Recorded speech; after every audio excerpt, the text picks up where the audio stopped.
नमस्कार. मी विश्वास उटगी. इलेक्शनची 6वी फेरी संपलेली आहे आणि 7वी फेरी 1 जूनला आहे. पण पहिल्या 5 फेऱ्यांमध्ये जे काही मतदान झालेलं आहे ते मतदान आता इलेक्शन कमिशनने आज लोकांसाठी खुलं केलेलं आहे. ते सुप्रीम कोर्टामध्ये असोसिएशन ऑफ डेमोक्रेटिक रिफॉर्म्सने याचिका दायर करून सांगितलं की 17 चा फॉर्म तुम्ही अपलोड करा, कारण त्याच्यामध्ये मतदारांनी केलेलं मतदान नोंदवलेलं गेलेलं आहे.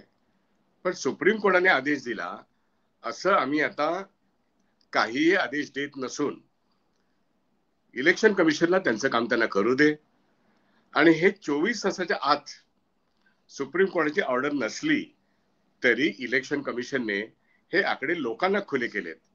आणि पुढची गंमत म्हणजे की 17C चा फॉर्म आम्ही अपलोड करणार नाही या भूमिकेवरती ते ठाम आहेत. याचा अर्थ काय झाला? आज वर्तमानपत्रांमधून, सगळ्याच वर्तमानपत्रांमधून पहिल्या पानावरची बातमी आहे की इलेक्शन कमिशनने पहिल्या 5 फेऱ्यांमधलं मतदान हे आता अपलोड केलेलं आहे. आता जवळजवळ मला असं वाटतं की 424 जे आकडे आहेत तसे की 424 लोकसभा मतदारसंघातले ते आकडे त्यांनी अपलोड केलेत. आणि त्या आकड्यांप्रमाणे एक चित्र दिसतं की 97 कोटी जे काही एकूण मतदार आहेत त्याच्यातले 70 कोटीच्या आसपासचे मतदार हे एलिजिबल आहेत, म्हणजे ते वोट करू शकतील अशी एक शक्यता एक वर्तवली जात होती. पण प्रत्यक्षात मात्र 50 कोटी 70 लाख एवढ्या मतदारांनी आपलं मतदान केलंय 424 लोकसभा मतदारसंघामध्ये.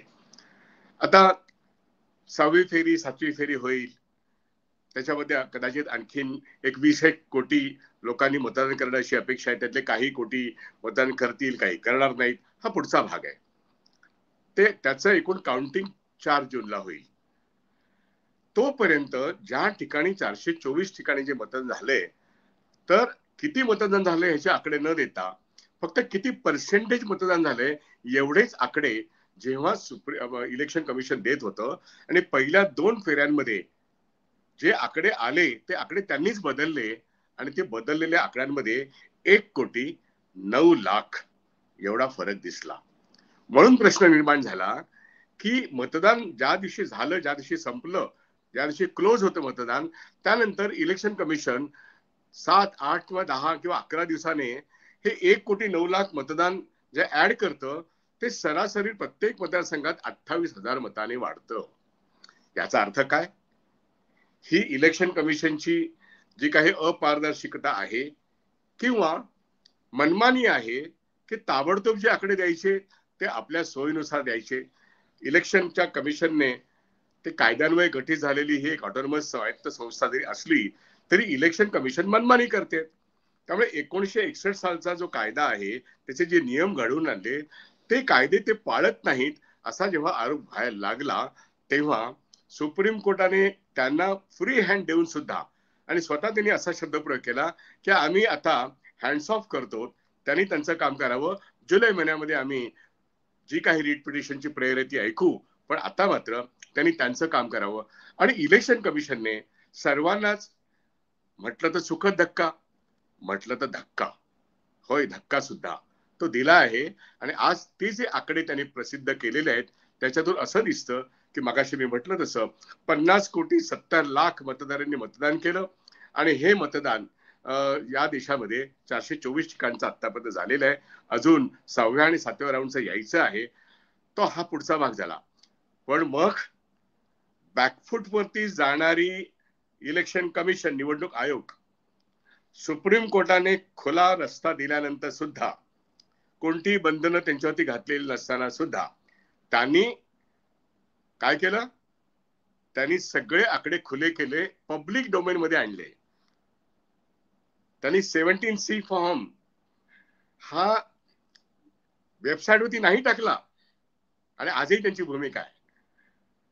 तेव्हा इलेक्शन कमिशन आता फ्रंट फूट वरती खेळतंय, आणि हे फ्रंट फूट वरती खेळताना जी महायुती किंवा महाविकास आघाडी किंवा जी एनडीए किंवा इंडिया या दोन ह्याच्यामध्ये जी प्रचंड स्पर्धा आहे लोकसभेमध्ये, आता ही स्पर्धा जिथे मतदान झालंय, जिथे मतदान झालेलं आहे त्या ठिकाणच्या मतदारांनी त्यांचं काम केलेलं आहे. आपापल्या आवडीच्या आघाडीला त्यांनी किंवा युतीला मतदान केलेलं असेल, वी डोंट नो. पण जे उमेदवार जिंकून येऊ शकतात असं ज्यांना वाटतं आणि जे जिंकून यायला पाहिजेत याकरता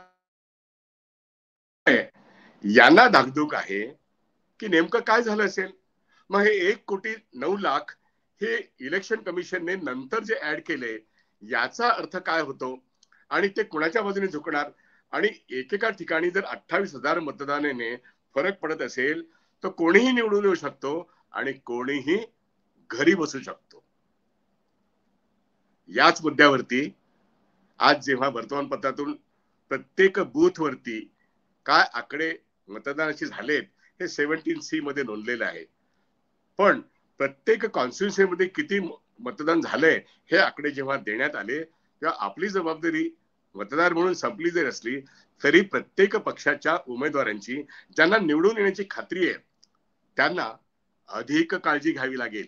हा आजचा जो व्हिडिओ आहे ना, हा बहुतांशी 17C साठी जे भांडले की इलेक्शन कमिशन ते अपलोड केलं पाहिजे, हा आमचं मतदान कुठे जातं मला कळलं पाहिजे, त्याच्याऐवजी आता the ball is in the court of candidates, उमेदवारांच्या कोर्टामध्ये हा बॉल गेलेला आहे. आता आमचे जे उमेदवार आहेत ते महायुतीचे असतील, ते एनडीएचे असतील किंवा महाविकास आघाडी किंवा इंडिया अलायन्स असतील, यांना आता होमवर्क करावं लागेल. प्रत्येकाला आपापल्या प्रत्येक बूथवरती 17C चा फॉर्म तुम्ही गोळा केला नसेल तर करा ना. प्रत्येक उमेदवार जो आहे त्याच्या कॉन्स्टिट्युन्सीमध्ये एवढी मोठी कॉन्स्टिट्युन्सी की 6 असेंब्ली सीटा असतात, तर प्रत्येक बूथवरती 70 चा फॉर्म उमेदवाराचा त्याच्या रिप्रेझेंटेटिव्हची सही आहे, दोन्ही उमेदवारांचे असतील त्यांच्या सह्या असतील आणि प्रिसाइडिंग ऑफिसरची सही असेल. आता हे सगळे फॉर्म प्रिसाइडिंग ऑफिसरकडे ओरिजिनल कॉपी राहते तर त्याची कॉपी मिळते ही त्याच्या उमेदवाराच्या प्रतिनिधीला. ती उमेदवारांनी जर जमा केली नसेल ती जमा करा, ती जमा करून आपल्या कार्यालयात आणा, त्याचा एक फाईल बनवा आणि प्रत्येक बूथ वाईज एक एक एक अंदाज घ्या की 17C मध्ये जे आकडे आहेत ते आज इलेक्शन कमिशनने जाहीर केलेल्या आकड्याशी ते टॅली होतात की नाही, टाळा होतो की नाही. जसं बँकेमध्ये एखादा कॅशर त्याच्या हातातली कॅश सेफ मधली आणि एकूण कॅश देणं आणि कॅश घेणं हे दिवसाअखेर त्याला टॅली तर करावं लागतं, त्याच्याशिवाय त्याला बाहेर जाता येत नाही. आता ज्या इलेक्शन कमिशनवरती आरोप झाले त्या इलेक्शन कमिशनने आपली खेळी केली आहे. आता ती खेळी पलटवायची असेल, अन्याय जर झाला असेल हे पलटवायचं असेल तर 17C मधले आकडे हे प्रत्येक उमेदवाराने 17C चे फॉर्म्स गोळा करून प्रत्येक बूथ वाईज गोळा करून निवडणूक कार्यालय आपल्या कॅन्डिडेटचं जे आहे, महायुती तर महायुती, महाविकास आघाडी तर महाविकास आघाडी, तुम्ही तुमची फाईल पहिल्यांदा तुमचं होमवर्क पक्क करा. होमवर्क पक्क केल्यानंतर तुमच्या निवडणुकीमध्ये जर इलेक्शन कमिशन या मतदानातून 1,09,02,000 फेऱ्यांमध्ये आणि आता जे आकडे टाकलेत ते जर टॅली झाले नाहीत तर तुम्हाला शंका घ्यायला जागा आहे. हे होमवर्क आता जनसंघटना, सिव्हिल सोसायटी किंवा आणखीन कोणी करू शकणार नाही. हे फक्त उमेदवाराने त्या पक्षाच्या पदाधिकाऱ्यांनी करण्याची गरज आहे आणि म्हणून हा व्हिडिओ त्यासाठी केलाय. हे केलं नाही आणि जर डिस्प्यूट असेल, हा जर 17C चा फॉर्मचा आकडा आता त्यांनी मतदानाचे जे आकडे ईसीने दिलेले आहेत पब्लिक डोमेन मध्ये ह्याच्याशी जर टॅली केले नाही तर जबाबदारी त्या कॅन्डिडेटची आहे, त्या उमेदवाराची आहे. तो इंडिया आघाडीचा असेल किंवा महायुतीचा असेल, त्याला इलेक्शन कमिशनच्या विषयी तक्रार करायची असेल तर त्याला एका रीट पिटिशनद्वारे आपल्याला तयारी करायला लागेल. आज तारीख 26 आहे, 1 जूनला शेवटचं मतदान आहे आणि 4 जूनला निवडणुका त्याचं काउंटिंग आहे. त्यामुळे सुप्रीम कोर्टाच्या जे आता जे वेकेशन बेंच आहे त्या वेकेशनच्या बेंच संदर्भात जर एक रिट पिटिशन दाखल करायचं असेल, जर डिस्प्यूट दिसला तर, किंवा ऍप्रिहेन्शन असेल तर तुम्हाला एका पिटिशनद्वारे तयारी ठेवायला लागेल आणि ती तयारी करण्याकरता प्रत्येक कॅन्डिडेटला मेहनत करावी लागेल, त्यांच्या पक्षांना मेहनत करावी लागेल. आणि म्हणून आज इंडिया आघाडी ही 272 क्रॉस करते असं बहुसंख्य चॅनल्स म्हणजे युट्यूब चॅनल्स, व्हॉट्सअप युनिव्हर्सिटी किंवा ते पक्ष हे जाहीरपणे पत्रकार परिषदा घेऊन सांगतात. होय, माझ्यासारखा माणूस पण सांगतोय महाविकास आघाडी आणि इंडिया अलायन्स बंपर वोटने जिंकणार आहे. पण इलेक्शन कमिशनवरती जी शंका घेतलीत त्यांनी तुमची शंका दूर केलीत. आता तुम्हाला तरी सुद्धा पराभवाचा धक्का मिळू शकतो का?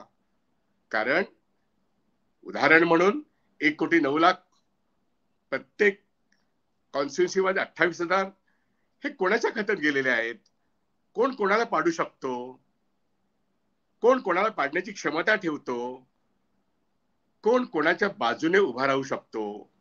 इलेक्शन कमिशन कित्येक पटीने ईव्हीएम हँडल करताना, 17C फॉर्म देताना किंवा ईव्हीएम गार्ड करताना, त्याची सुरक्षा 4 जून पर्यंत ठेवताना, या महाकाय मोठ्या देशामध्ये ईव्हीएमची सुरक्षता शेवटचं वोट काउंट होईपर्यंत अत्यंत महत्वाचा विषय आहे.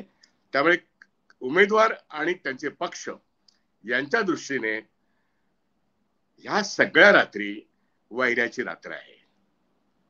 त्यामुळे निवडून जरी आपण येऊ शकत असलो असं वाटतं तरी 5,000 ते 50,000 ते लाख मताने पडू शकतो अशा तऱ्हेची शक्यता वाढलेल्या मतांमध्ये आहे. एक उदाहरण, आता हे आकडे मी बघितले, मुंबई शहरामध्ये पूर्वी 99 लाख आणखीन काही मतदार म्हणून नोंदवण्यात आले होते असे इलेक्शनचे आकडे दाखवत होते, म्हणजे इलेक्शन कमिशनचे आकडे. आता जे आकडे आज आले त्याच्यावर असं दिसतं 1,04,00,000, म्हणजेच साधारणपणे 4-4.5 लाखाचा फरक दिसतो. म्हणजे मतदारांच्या संख्येतच या आकड्यांमध्ये इथे मला फरक दिसतो. म्हणजे 6 मतदारसंघामध्ये साधारणपणे 80,000 ते लाखभर फरक दिसणार. मग हे वाढले, हे कोणाच्या खात्यात जाणार आणि कोणाला डेबिट आणि कोणाला क्रेडिट पडणार, कोण निवडून येणार आणि कोण पडणार, याकरता याला जर आव्हान द्यायचं असेल तर इलेक्शन कमिशन फ्रंट फुटवरती तुमच्याशी खेळतंय. तुम्ही इलेक्शन कमिशनशी खेळायचं असेल तर उमेदवार म्हणून तुमचे होमवर्क पक्क करा. 17C फॉर्म, त्याच्यावरचे आकडे आणि आत्ताचे इलेक्शन कमिशनने रिलीज केलेले आकडे हे पुन्हा टॅली करून आपला जर डिस्प्यूट असेल तर तो डिस्प्यूट आपल्या वकिलांमार्फत आपलं पिटिशन तयार ठेवा. फक्त सुप्रीम कोर्टाच्या मार्फतच आपला अन्याय झाला असेल तर अन्याय दूर होऊ शकतो, अशा तऱ्हेची परिस्थिती आहे. कारण व्हॉट्सअप युनिव्हर्सिटी मधले लोक आणि माध्यमातले लोक, अमित शहानी 3,000 त्या ठिकाणी CISFचे लोक, गार्ड्स पार्लमेंट भोवती ठेवलेले आहेत. 4 जूनला काहीतरी अघटित होणार आहे वगैरे वगैरे. या ज्या काही गोष्टी असतात, या देशामध्ये पॉवर नेमकी कुठे आहे? होम मिनिस्टर म्हणजे पॉवर आहे का? प्राईम मिनिस्टर म्हणजे पॉवर आहे का? पॉवर सेंटर्स असे या देशामध्ये इंटिग्रेटेड आहेत का? आर्मी कोण बोलवू शकतो? पोलीस कोण बोलवू शकतो? CISF कोण बोलवू शकतो? याविषयी अनभिज्ञ असणारे लोक पार्लमेंटच्या भोवती गार्डिंग केलं म्हणून 4 जूनला काहीतरी वेगळं होणार आहे म्हणून भयभीत वातावरण जे निर्माण करतात, त्यांनी समजून घेण्याची गरज आहे. न्यायासाठी लढाई करायची असेल तर न्यायालय आहेत, पण रस्त्यावरची लढाई करण्यासाठी असेल तर ज्या पक्षांनी उमेदवार उभे केले त्यांना 4 जूनच्या पूर्वी लाखो लोक रस्त्यावरती आणायला लागतील. या देशामध्ये लोकशाही आहे आणि लोकशाहीमध्ये रस्त्यावरती जेव्हा लोक येतात न्यायासाठी, तेव्हा मिलिटरी सुद्धा काही करू शकत नाहीत. CISF आणि पोलीस काही करू शकत नाहीत. हा या देशाचा इतिहास आहे. आणि म्हणून लाखो लोक रस्त्यावरती येणं, त्यांना उतरवण्याची उमेदवारांची क्षमता आणि राजकीय पक्षांची क्षमता याची कसोटी आहे. परंतु माणसांचं मोबिलायझेशन या टप्प्याच्या आधी 17C फॉर्म आणि इलेक्शन कमिशनने दिलेले आकडे हे ताळा बघून आपल्यावरती जर अन्याय होण्याची शक्यता असेल असं जर आपल्या वकिलांच्या मार्फत काही उमेदवारांनी जर मत केलं असेल तर आपापल्या पक्षांच्या चर्चेमध्ये ते आलं पाहिजे आणि त्याकरता 26 तारीख ते 1 तारीख या 4 दिवसामध्ये एक मोठं होमवर्क, महाविकास आघाडी असेल तर महाविकास आघाडी, अन्य कोणाला वाटत असेल तर अन्य कोणाला, पण या ठिकाणी इलेक्शन कमिशन हे पारदर्शक नाही असं म्हणता म्हणता त्यांनी लोकांच्याच अंगणामध्ये सगळेच आकडे टाकलेले आहेत. आता लोक मतदान करून झालेलं आहे. आता ज्यांच्यासाठी मतदान झालेलं आहे त्यांनी ईव्हीएमचं गार्ड करणं आणि 17C चा फॉर्म, त्यातले आकडे आणि इलेक्शन कमिशनने दिलेले आकडे, प्रत्यक्ष मतदान झाल्याचे आकडे, पर्सेंटेज नव्हे, पर्सेंटेज हे मिसलिडिंग असू शकतात, पण प्रत्यक्ष मतदान झालेले आकडे हे 424 मतदारसंघामध्ये 50,70,00,000 झालेत. मुंबईतले 6, दिल्लीतले 7 मतदारसंघ निहाय तुम्हाला हे सगळं बघायला लागेल आणि त्या उमेदवाराची आणि त्या पक्षाची जबाबदारी आहे की जर आपल्या उमेदवाराची विकेट काढण्याचा प्रयत्न फाऊल गेम करून कोणी करत असेल तर त्यासाठी न्यायालयाचा दरवाजा ठोठावण्यासाठी वेळीच तयार पाहिजे. उशीर झाल्यानंतर त्याला काही अर्थ नाही आणि म्हणून हा व्हिडिओ एक वेगळाच विषय मला वाटला म्हणून मी केला. तो मतदारांसाठी पण आहे, तो प्रबोधनाचा आहे, पण उमेदवारांसाठी पण आहे. कारण का उमेदवार विविध राजकीय पक्षांचे असू शकतात. त्यांना जर खरंच लोकांनी मतदान केलं असेल आणि त्यांचा निवडून येण्याचा आत्मविश्वास असेल, पण जर त्यांना पाडण्याचा कोणी प्रयत्न करत असेल तर foul game should be arrested, should be checkmated. त्याकरता न्यायालयाची दरवाजे ठोठावणं, याकरता आपल्या महाराष्ट्रातले आणि देशातले नामवंत वकील जे आहेत जे सतत काम करत असतात त्यांची मदत घेणं हे सुद्धा या राजकीय पक्षांचं कर्तव्य आहे. मग ते काँग्रेस असेल, ते राष्ट्रवादी पक्ष असतील म्हणजे शरद पवारांचं असेल, किंवा उद्धव ठाकरेंचे जे उमेदवार आहेत. 48 सीटांवरती जर आज माझ्यासारखा मनुष्य म्हणत असेल की 39 ठिकाणी महाविकास आघाडी निवडून येते आणि उद्या या फाऊल गेम मध्ये आणखी वेगळंच काही पिक्चर निर्माण होणार असेल, कारण असे गडचिरोली पासून ते कोकण पर्यंतचे आकडे जर बघितलेत तर त्या आकड्यांमध्ये बदल आहे. आणि होय, मुंबईच्या आकड्यांमध्ये पण बदल दिसतोय. आणि म्हणून हे जे काही हजारांमध्ये किंवा काही लाखांमध्ये जे बदल दिसतात, हे बदल कोणाचाही पराभव करू शकतात आणि कोणालाही निवडून देऊ शकतात. असा चुकीचा अन्याय किंवा दुसऱ्यावरती अन्याय होऊ नये याकरता आता होमवर्क करायला लागा, असं उमेदवारांना हात जोडून सांगणं हे मतदारांच्या वतीने करणं आवश्यक आहे. कारण मतदान झालं म्हणून मतदार घरी बसला आणि उमेदवार आपल्या घरी बसला, आपापच सगळं होईल 4 जूनला, असं होणार नाहीये. कारण का अघटित घडणं अशा शक्यता आता तरी संपूर्ण भारतभर आहेत. कारण पराभव जेव्हा मोदी आणि शहांचा होतो तेव्हा ते विकृत आणि डिरेल्ड पद्धतीने बोलतात, मुद्दे सोडून दुसऱ्याच मुद्द्यांवरती बोलतात. असं पहिल्या राऊंड पासून ते आतापर्यंतच्या सर्व राऊंड मध्ये दिसलेलं आहे. आणि म्हणून तुम्ही मुद्द्यांवरती बोला, तुमच्या 10 वर्षाच्या कारकिर्दीवरती बोला, तुम्ही इतिहासातल्या गोष्टी आणि भविष्यातल्या गोष्टी, आणि तुम्हाला जरी परमात्माने जरी या देशात पाठवलं असलं तरी तुम्हाला लोक परमात्मा मानत नाहीत, हे कृपा करून लक्षात घ्या. यासाठी या लोकशाहीत लोकांनी सजग राहणं आणि त्यांनी ज्यांना मतदान केलेलं आहे त्यांनी पण सजग राहणं, याकरता अजूनही 26 मे म्हणजे आज जे काही इलेक्शन कमिशनचे आकडे आहेत त्या संदर्भात मला असं सांगायचं आहे की उमेदवाराने सुद्धा आपलं होमवर्क पक्क करावं आणि पक्क करून वाटला संशय तर रिट पिटिशनची तयारी करण्याकरता नामवंत वकिलांना हाताशी धरावं. आणि हा त्या पक्षाचा निर्णय त्यांनी करण्याकरता ताबडतोब पावलं उचलावीत, एवढीच माझी सर्व मतदारांच्या वतीने नम्र विनंती आहे. कारण का लोकशाही टिकेल जेव्हा खऱ्या अर्थाने योग्य उमेदवार निवडून येतील. आणि म्हणून याकरता हा व्हिडिओ केलेला आहे. धन्यवाद. इथेच थांबतो.